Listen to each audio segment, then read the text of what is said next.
Hey everyone, Cody here from Thornton Grooms, HVAC Service Technician. Today I just want to talk to you a little bit about performing system checks in cooler weather.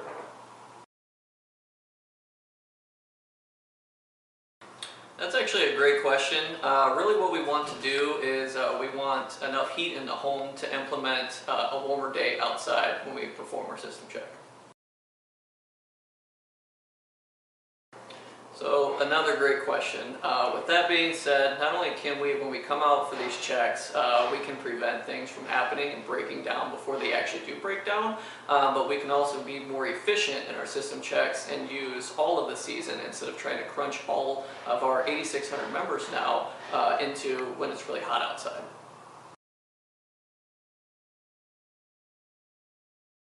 Yes, we can. We actually do have all the tools necessary to perform these system checks outside in the cooler weather, even as low as 35 degrees outside. So with that being said, I'll show you what that looks like outside. Alright, so this is our setup outside as I was talking about inside. Basically we have a tent that we can fit over the air conditioner unit, and as you can see, it's only about 43 degrees outside right now.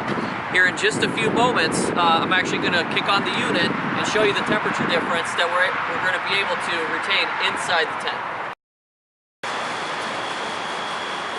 So as you can see, after just a few moments of running, we've already achieved our desired temperatures needed inside the tent to accurately perform your system check.